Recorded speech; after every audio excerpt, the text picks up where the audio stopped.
In the day's other headlines, President Trump's White House ballroom project got final approval today from the agency overseeing all construction on federal property in Washington, D.C. The 12-member National Capital Planning Commission, which is led by Trump appointees, voted overwhelmingly to allow the project to proceed. It addresses a real operational need while contributing a building that is dignified, harmonious with its surroundings, and worthy of the White House campus and the American people. And for those reasons, I support moving forward with it. Despite today's approval, the plan still faces legal hurdles. A judge earlier this week ordered construction to stop, but allowed 2 weeks for the administration to appeal. That ruling said President Trump is, quote, steward and not owner of the White House, and that Congress must also approve the project. The president argues none of that should be necessary. The Army's Chief of Staff, General Randy George, is stepping down effective immediately. The NewsHour has confirmed that Defense Secretary Pete Hegseth asked that he agree to take early retirement. George's ouster is just the latest of more than a dozen high-level dismissals of top generals and admirals by Hegseth since he took over the Pentagon last year. George will be replaced on an acting basis by General Christopher Leneve, who until February was Hegseth's senior military advisor. Democratic Party leaders are suing to block President Trump's executive order targeting mail-in voting. The lawsuit was filed by Senate Minority Leader Chuck Schumer and House Minority Leader Hakeem Jeffries, along with other party groups. It argues that, quote, President Trump possesses no such authority to order such a sweeping change to American elections. Trump's order calls for the creation of a federal list of those eligible to vote by mail. It also threatens to withhold federal funds from states that don't comply. Responding to the lawsuit, a White House spokesperson criticized Democrats for being, quote, upset about lawful efforts to secure American elections. In Colorado, an appeals court today ordered former county clerk and election denier Tina Peters to be resentenced. She's been serving a 9-year prison term related to her efforts to find fraud in the 2020 election, which Joe Biden won.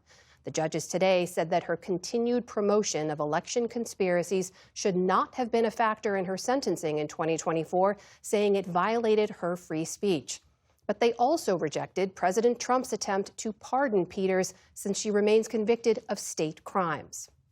In Northern California, a 4.6 magnitude earthquake struck early this morning, rattling millions as they slept.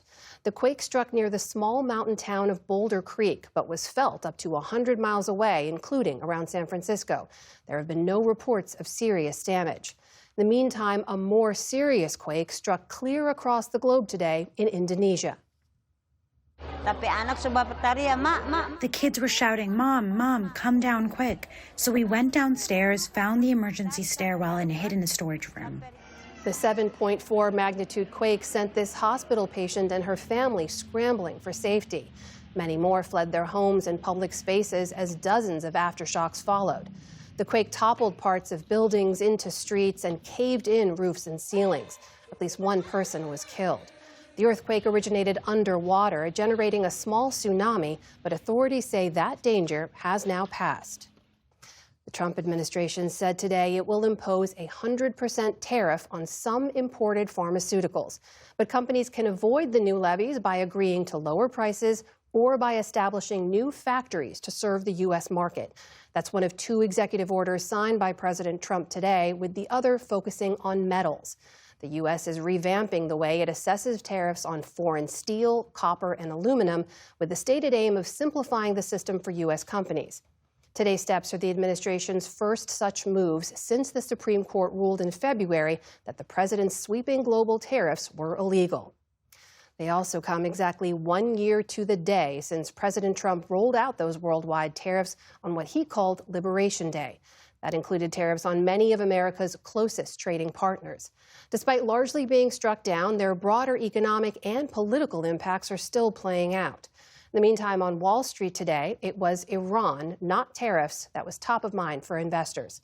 The Dow Jones Industrial Average slipped about 60 points on the day. The Nasdaq shook off early losses to post a modest gain of nearly 40 points. The S&P 500 also closed a touch higher.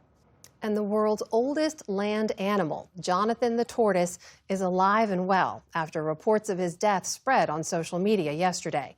Officials from his home island of St. Helena in the South Atlantic posted a proof of life photo with images of today's headlines in the background.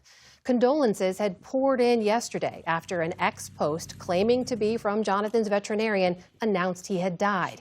It was viewed more than 2 million times. His real vet later clarified that it was a hoax aimed at soliciting crypto donations. Jonathan is believed to be 193 years old. This photo is from the 1880s. That means he was born about 5 years before Queen Victoria's coronation and nearly 5 decades before the invention of the light bulb. Still to come. On the NewsHour, Iran continues attacks across the region despite the president's claims that the war is winding down. Astronauts progress on their voyage around the moon and deeper into space than any human has gone.